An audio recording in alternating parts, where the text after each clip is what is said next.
You guys get to see a lot of me today. So, there was also the MapleStory Destiny live talk that I referred to in the patch notes from yesterday that I was going to talk about today, and it is today, so we're going to talk about it. Nice. Max is still hard at work at getting all of the Adventure Remaster info into the KMST patch notes, and hopefully that's done by tomorrow. I don't think I'll have time to go over them tomorrow, but I'll do my best to go over them Sunday and look at all of that stuff. Because tomorrow I'm going to be visiting my grandma, who is 100 years old. And as you know, you guys might think that must mean that she's kind of running out of years, most likely. So I haven't seen her in a while, so I want to make sure that I pay her a visit tomorrow. So I won't have that much time to stream tomorrow. So probably a little bit longer than that. But without further ado, this stuff. So there was a live talk basically directly with the team, and it seems that this was kind of like a Q&A. It was almost 4 hours long. I'm obviously not going to watch the whole thing. It's like 3 hours and 50 minutes. But apparently it was very well received in the community. You know, a little bit of hiccups here and there, but apparently it was very well received. So that's a nice change of pace, because it seems that recently Nexon can't do anything right when it comes to the KMS community. So there must be something here. So that's why I definitely wanted to check it out. So earlier today, so that was technically like 40 hours ago, something like that. There's a live talk Q&A with the general director Kang Won Ki and the planning team director Kim Chung Sop. I think that's the guy. I was gonna say the guy with the glasses, but I think they all have glasses at this point. But like, those are like the two main guys, right? I think the two main guys next to the other guy who was presenting in the showcase, I believe. To talk about things that we don't have fully explained during the showcase, as well as answer questions from players in real time. I'll summarize most of the main points. It's like ballsy to do like real-time player question answering. Now we just need GMS to do that. Summarize most of the main points that they have mentioned, so that's Max summarizing that. It might be a little vague in parts just because of the format of the event, and of course tonight Metro Remaster will be released in Test World. So that's a reference to yesterday, or to 2 days ago, I guess. I'll take a long time considering I'll have to translate 14 job skills. Yeah. Very true, very true. Alright, let's watch the video real quick. No, just kidding. Here's a full video. It starts about 1 hour in. The entire thing lasted over 2 hours. They have the video split into different subsections. So use them for the summary. Oh, I think I saw Steve talking about this stuff. Adventure Remaster and all jobs balancing. The balance patch. So we were talking about the remastering of all of those explorers, right? Basically all of the explorers except for, well, if you're in GMS, Jet is technically kind of like sharing cash up with explorers, but it doesn't count as an explorer for this. And Pathfinder, even though it is an explorer, since it's very recent class, is not getting any remaster at this time. But all the other classes are getting a big skill rebalancing, which is not has not been announced yet at all on what it's going to be exactly. So I think part of that, from everything I heard, if I remember, the biggest part of that was going to be that they were going to try to make all of the bursts synchronize on a 3-minute timer. I wonder if they're going to follow through with that and what's going to happen with that. But let's wait and see. That's going to come to the test world on January 18th. Okay, so that's 10 days away, 11 days away.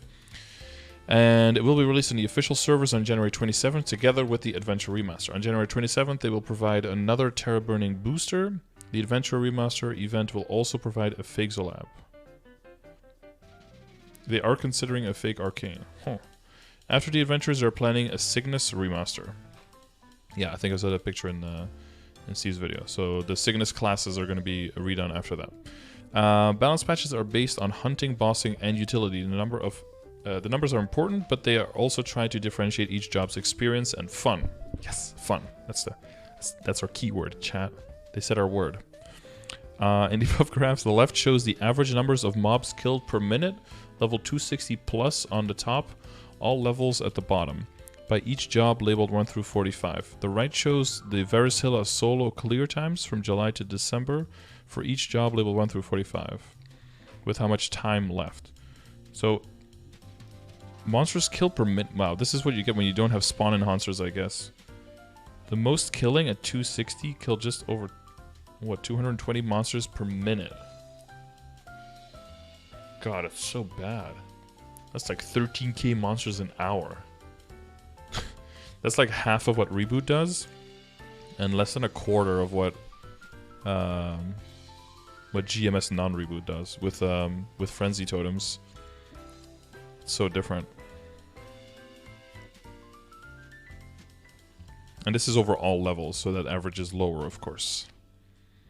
But you see that the character with the worst clear speed is doing 170, and the best one is doing 220, which is relatively close. I mean, you know, you extrapolate this over a longer period of time, it ends up being quite a big difference, but it's relatively close.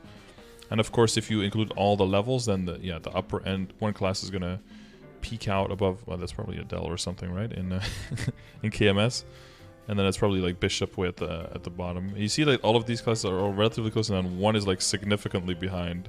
When this is all significantly or pretty close, right?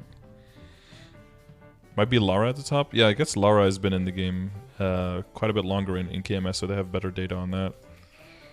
And then this is how quickly people were able to solo Varishilla, and what percentage of the total time they needed. So I guess every class has soloed. That's one. And one of those classes had like 2 seconds on the timer at the end. Cutting it a little bit close, but they did it. And then the fastest class still needed close to 60%. Wow, this is really... I'm pretty sure if you graph this for GMS reboot, I'm pretty sure the fastest... Well, for TMS, the fastest is like here, right? We all saw the video of the Night Lord like destroying Varishilla in like 12 seconds. But yeah, it's crazy how... This is really weird to me that the fastest one is this slow.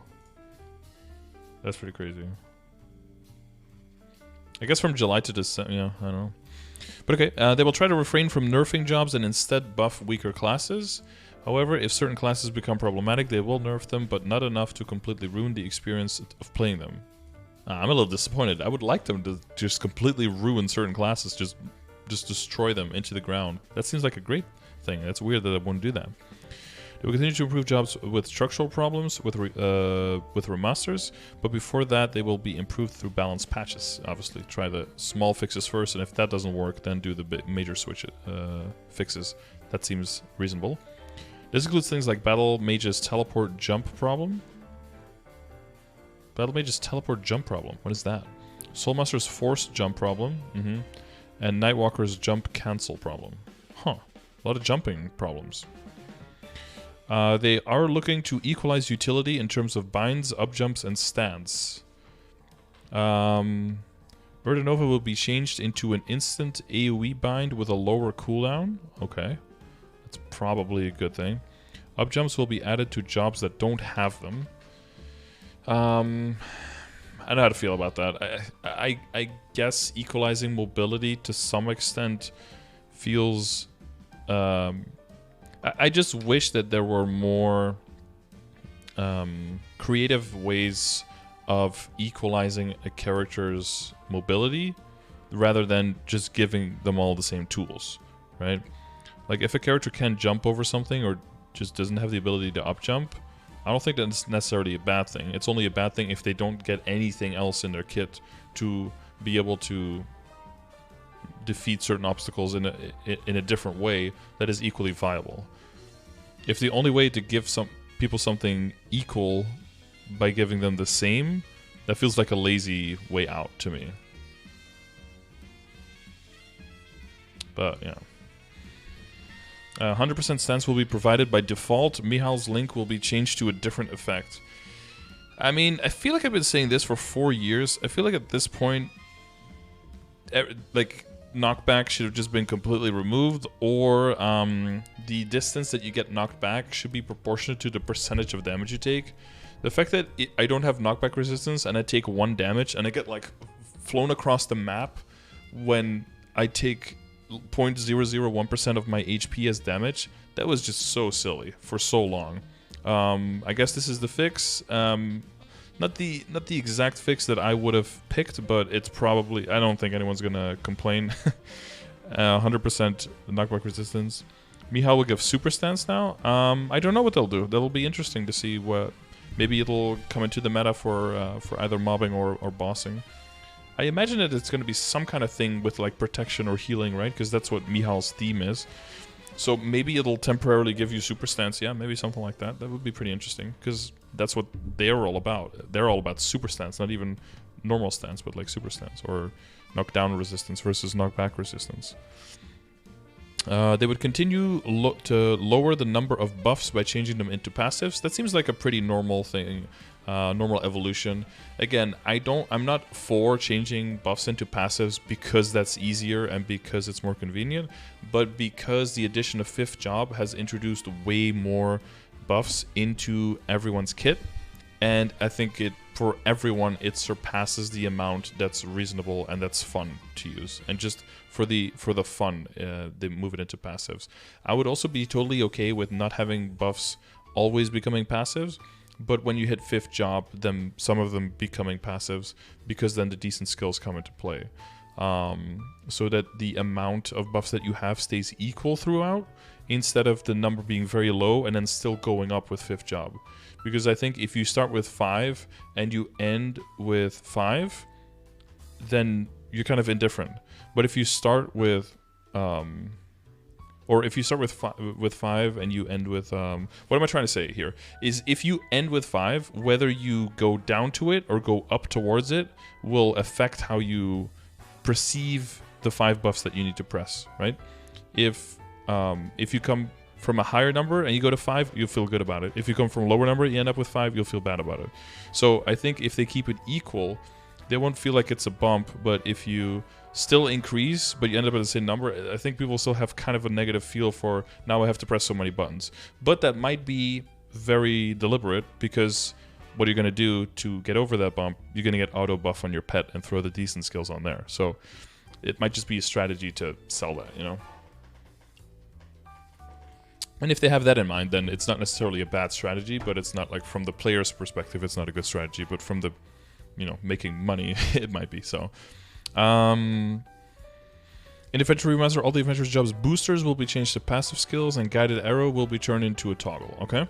They will improve the inefficiency of symbols for Xenons and Demon Avengers. I think we already talked about it on stream, but so the symbols for DA used to be 15 HP for one stat. And when they increase it, they change it to 17.5 for one. I already know that if they're going to change it, they're going to change it to 20 to 1. And you might think, oh, that's great. The effective comparison of stat to HP, or HP to stat, I guess, right now, I think for late game is about 25 to 1. And for...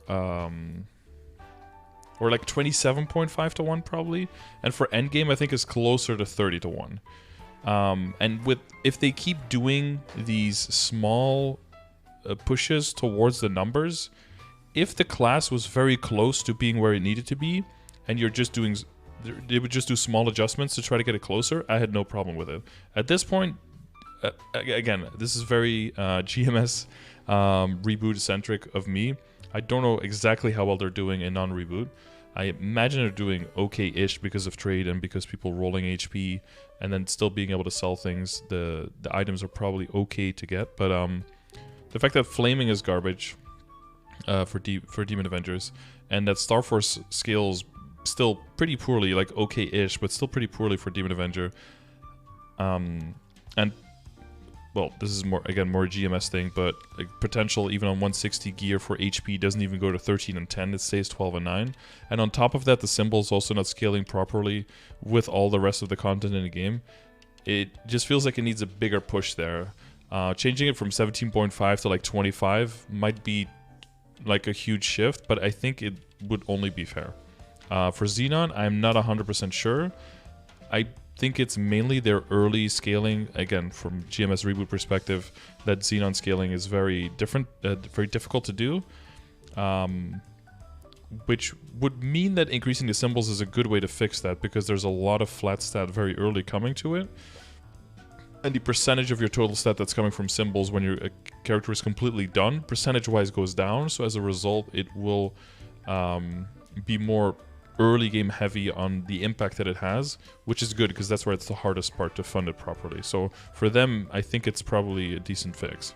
But I feel like DA needs a really big tweak on the symbols and a bigger change after. But again, that's specifically for me in GMS Reboot, and KMS non-reboot might be seeing completely different problems that they're trying to fix, or in a different magnitude. So therefore, whatever comes out might still feel like too little. They will be more careful when adding new items and buffs to make sure they include HP. I actually don't really give a fuck, because a lot of the times the HP they include on like set bonuses is like 600 or something. It's like, okay, like that. You might as well have given it 0. Like, it's just sad. They will add all stat scrolls from spell traces and add Starforce conversion skill to Xenon. Huh, interesting. I feel like endgame Xenons in GMS non-reboot are already really strong, right? The ones that are actually decked out. I wonder what kind of power creep that's going to give those people. It's going to be interesting. They're constantly looking at feedback from various channels and encourage players to share what improvements they want for their jobs. Yeah, always keep doing that. Story. The story will be built up more quickly. They will add more story-related content that doesn't necessarily relate to the main storyline. They will fix inconsistencies in the current story. The new boss Carlos has an important story and will begin a new part of the journey. Ooh. They will add characters like Testonen to the adventure story. Oh, Test. They've hired new staff that have played the game for a long time and have more knowledge about the lore. Okay. Probably more knowledge about the lore than the people who were working on it. Interesting. Bosses in RPG, they must always add new higher tier bosses to provide endgame goals. Or, you know, higher difficulty of the same bosses with different rewards. And I don't think you always have to add new bosses, do you? There's probably other ways that you can do it, but I mean, that's one way to do it. They started working Kalos as soon as Saren was defeated. Wait, they only started designing the new boss when the current one was being killed? Surely they had, like, a bunch of things already laying around and, like, planned, no? Like, they started throwing him into alpha and testing him, I guess, right? If they waited until more people could clear the boss, it would be too late. Yeah, I mean, that's definitely true, yeah. They used numerical data to see where they needed to add new boss difficulties. For example, from September to October in Scania, 57.1% of people that cleared Hard Will did not clear the Chaos Angel Slime. And 84.4% of the people that cleared Hard Darknell did not clear the Black Mage. 84.4% of the people that cleared Hard Darknell did not clear the Black Mage. Oh, that's a higher percentage than I would think. 57.1% of the people that cleared Hard Will did not clear the Chaos. Damn, I would have thought that this percentage would have been way higher and that this one would have been way... Well, not way lower. But this one like 75 or something, and this one also like 75. Huh, that's interesting actually. Those are cool numbers. For the Eternal set, only 3 parts, hat, top, and bottom, will be added at first. So that's level 250 set, where you will get the pieces from Saren and Kalos. The other 4 parts will be released over time as the grandest story continues, but not in the Destiny update. They will also shorten the time it takes to get them from the previous stated 6 months. Apparently 6 months is the drops from these bosses or something to get them are transferable, and if everyone in the run gets the items and transfers them all into one person, it'll still take that one person 6 months to get a single piece, apparently. Which people are very unhappy with. You know, I'm very anti, hey, just because something is in the game, we should all be able to get it immediately and everyone should be able to get it. I think that's stupid. But on the other hand, like, hey, we're going to put something into the game, but it's going to be literally impossible to ever get it, like, until you're gray and old. That's also really stupid. You know, there has to be some kind of middle ground there. So I'm glad that they're walking that back a little bit, even though if I don't 100% agree with the people who are on that side of the argument. What is this? The boss crystal price changes are working as intended. They expect that the decrease in Chaos Rudibus prices will stop within the month, and that the increase in other prices will stop within the first half of the year.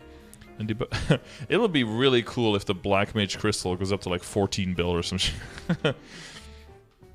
But I guess as power creep goes on and as people start clearing the bosses more, that's gonna increase the slowdown and the halt. In the above graph, from July to December, the purple bar is the percentage of mesos generated through boss crystals. And the gray meso drops from hunting, and the dark gray is from Ursus.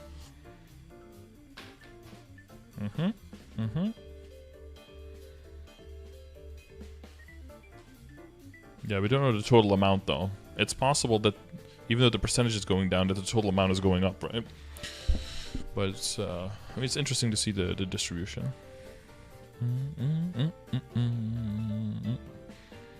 Maple got a new players. They will significantly decrease the cost to level up arcane symbols up to Lackline on January 27th, and they will also look into decreasing later area symbol costs afterwards. Okay. I think it's not super expensive, but if you add all the money up, it does add up to quite a bit. I think it's 1.5 bill per symbol or something. So like maxing out all the symbols, I think it's around 9 bill. But because it's spread over such a long period of time, you don't really notice how much it is. When you think, because I think it's 1.5, right? So like 9 bill per character, and I've got 6 characters max. That's actually 54 bill that I've in total spent on my account on maxing symbols. If you think about it that way, that's actually kind of a lot. Jesus. I could have been like a decked out character. Well, up to a certain point, of course. Up to like hard lucid, hard will, something like that.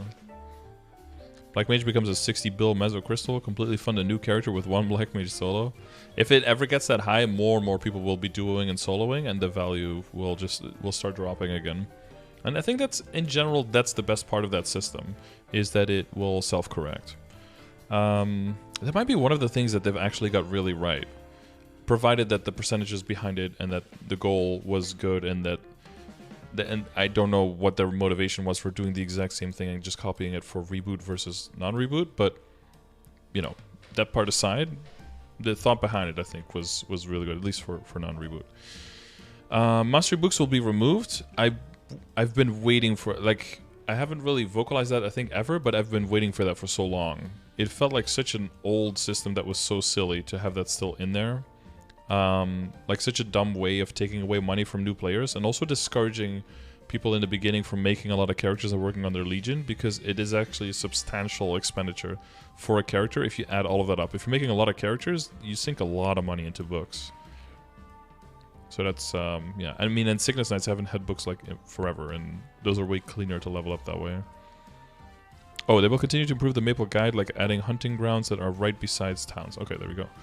The number of storage and damage skin slots provided by default and the maximum slots will be increased. Ooh, more maximum storage slots. Hell yeah. Yeah, I want to get a bigger storage. Also, are they adding a separate storage for equips on reboot for that stays within the character, because we need to keep all of our backups on our character since we have no trade, but that makes your equip inventory fill up with backups? Can we look into that, please? A little bit? Just a little bit, please? Not like there are new players. Well, but if you want to set up for new players with a Maple guide, then you need to make room for that as well.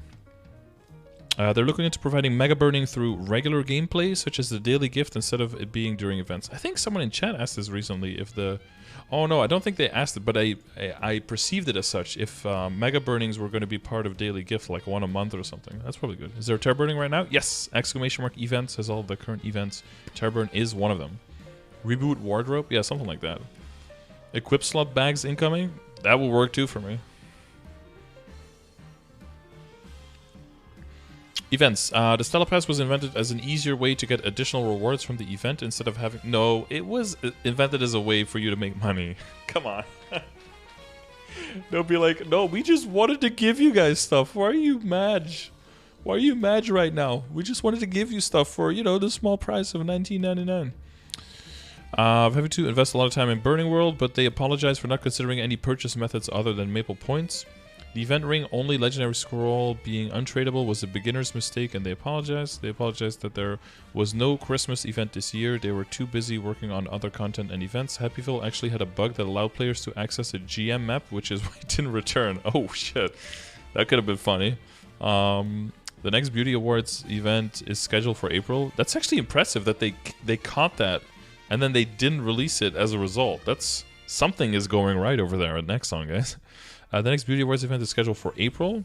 They won't keep events hidden anymore. They have announced the special Sunday Maple events in advance. Okay. Miracle Time as before. So that's like DMT, MMT, whatever. Petite Pet Time. Base reward of a Sherbet Pet. Lucky reward of a permanent Vac Pet. Whoa. Perma Vac Pet. Whoa. That's pretty big. That's pretty whoa. Shining Star Force time. 5, 10, 15, and 30% discount on Star Force costs together. We looked at the maths a little bit. That basically means you have 50% off if you're going like all the way up to 22. Half off, which is nice. Nice! Fashion time base reward of the Choo Choo set. Lucky reward of the 1st to 12th master label set.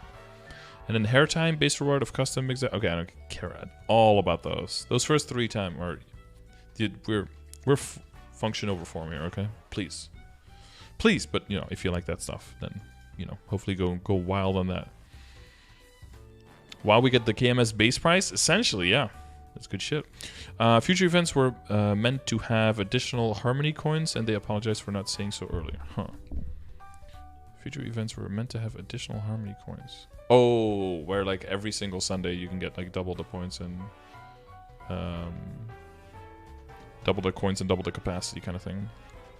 Convenience. The second player developer conference will be held around the 19th anniversary. Ooh. They're improving Nexon Now, so you can check the logs, which will be provided within the first half of the year. Nexon Now is something I talked about not too long ago.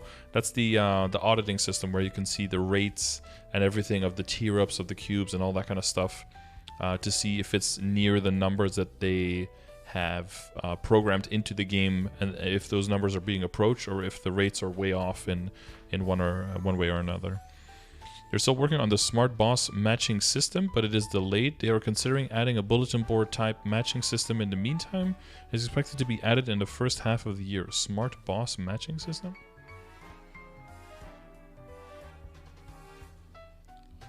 I mean, if there can be an actual system in the game where it can be like, hey, what's your... Dude, what if you queued up for a boss and you get put into a room with a dummy and you get this... like use your skills, and after you're done with the 40-second BA, all your skills just go off cooldown, right? And then your BA gets recorded, that number gets matched, and you're like, this class, this BA, this shit, and then you're just in the list, and people just like drag some people into a party, boom, you get an invite, you get sent to the fucking map. Like, no more Reboot Central, people who've never heard of the boss before, don't know how their own character works. That'd be some crazy shit, right? Actual pickup groups. It's quite difficult. Maybe in like 4 years we'll have that, guys. Jeez. It's quite difficult to improve two-handed weapon motions, but they will improve things that block characters' faces. Remember crossbows being like a weapon that was like this when you held it? And then you like shoot, and then you go into regular stance again? I was like, why am I paying $45 for this hairstyle right now? This is such a weird... But it took them a while, but they got over that. The director said that high-level areas and stories that require you to level up are part of the experience of an RPG, and they will consider accessibility in the future, but there will be no changes for now. That makes sense. However, they will make it easier to do things like replay previous stories, where you won't need to actually perform any of the previous quests again to watch the story. Ah. They will improve the skill cooldown alert to increase visibility when skills are blocked by the countdown. They will also add an option for players to keep the older version if they want. Oh, okay. Going forward, they will start a blog where MapleStory developers can share their thoughts. Ooh, careful with that one. They will release a roadmap for the first half of the year together with the February Maple Update Info Center video. A whole 6 months roadmap. So that means we will get like a year... Well, not like the exact details, but pretty much a year of head start on things. Which will mean that a lot of you will be even more likely to give Nexon a pass on their bullshit just because you know of twice as much stuff that's coming out, okay? Stay strong. The boycott is going strong, okay? We need our stable servers, right? And an extra year of blue balling. Yeah, true. Maple Update infos in the video. Yeah, they are giving out live talk rewards to all players starting this Friday. Live talk rewards. Oh, just give us free shit. Yes. Wait, we only got a baby box. What is this? Maximum growth potion, selective growth potion voucher, experience core node stone, gemstone, selective symbol voucher of 100 arcanes, 25 authentics, a mannequin. Beauty awards, face and hair coupons, 1,000 melody coins. Okay.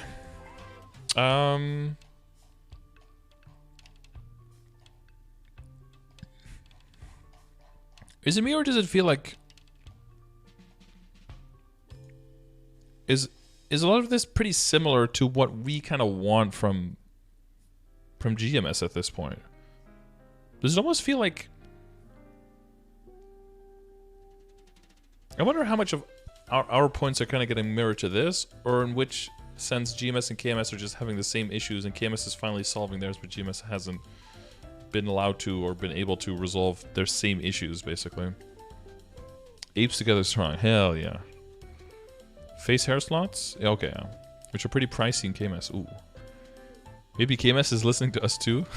Copium. People are like, 5, 10, 15 in a year, time to start saving. Oh, yeah. People will definitely be like, yeah, I don't know if I'm going to do that, but because I think October 23rd, 2023 is probably going to have a 5, 10, 15. And I think I want to have about 1.6 trillion for that, so I think I got to start saving and not buy the heart. It's like, bro, chill. There will be stuff like that where people start registering. And the weirdest part is that a lot of it will probably end up being right because people just because KMS because GMS is going to copy a lot of the KMS stuff maybe. Remerge BM. I think BM is one of the things that they've tweaked a little bit of the stuff, a little bit. They've mainly changed visibility and some glitches with the lives and everything, but they've wanted to keep that boss as difficult as it is for. I think they want to keep that for as long as possible, maybe forever, because he has to be difficult and he has to require a lot because I think the Genesis weapon is pretty much going to be the like right now it's the big gatekeeper towards endgame basically, but now like if you have it you are definitely in endgame, but it's probably going to be the gatekeeper from going from late game to endgame for quite some time. Cheapest players contributing to Tespia, so it makes sense. Yeah, that's kind of true. That's kind of true. Okay, so yeah, this wasn't nearly 4 hours. We went through that a little bit faster, but these are some. This is some good stuff. So I can see. I mean, I wasn't that didn't see things that negatively for the previous stuff that they released, but I could say why KMS would respond well to this because I do see a lot of things that they have been asking for quite a long time. Plus, it's more specific as well. It's not like, oh, we're going to rethink balancing. No, like efficiency on the symbols for Xenon and Demon Avenger is going up. Like they're not saying the exact numbers, but this is like you can be like, okay, cool. What's the next thing? Like it's way more to the point and actual detailed and not super vague like always. You know, it's like, oh, we're going to adjust the scaling. Jeez, nothing makes me Resident Sleeper more than like we will adjust the balance. It's like, okay, that tells me absolutely fucking nothing. Can you just give me any kind of information? Actually, improve the efficiency means never mind. I'm just being. We're not doing that on this video, okay? Look, I restrained myself. Be proud of me, all right? It's a new me. It's 2022, all right? We will turn it off, then turn it back on. Honestly, turning it off and back on fixes a whole lot of things. But yeah, let me know what you guys think. What things are you looking forward to with this? For me, it's just the general form of communication being more direct and just the amount of things that they are already agreeing to and that they're going to do. Like the roadmap for 6 months ahead seems very interesting.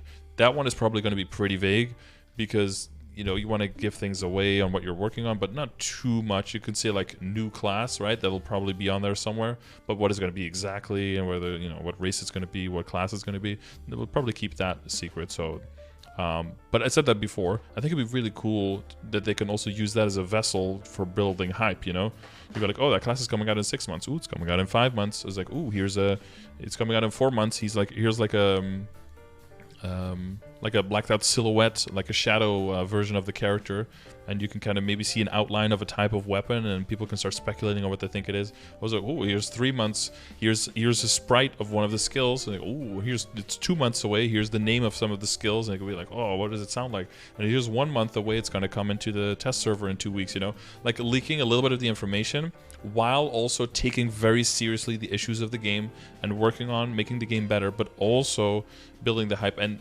alternating between that will make it, I think, feel more that they're not just trying to distract from the shit situation the game is in by like, oh, look at the shiny thing over here, but it's part of the whole thing of like, yes, we know we all also need to work on this, but we're working on that in 2 months. That's going to be updated, and in 1 month this is going to be addressed, and also in 3 weeks there's a new class coming up, you know.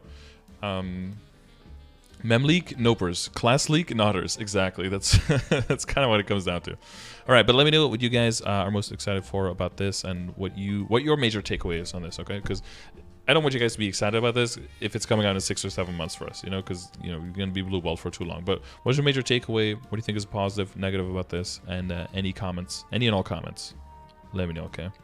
Next big upload for me is going to be either progression session or probably the full adventure remaster. There is a lot of stuff. Prepare yourselves for a fucking 18-hour video, okay? Not quite that long, but maybe. But seriously. Unless? Question mark? Right. See you in the next one, all right?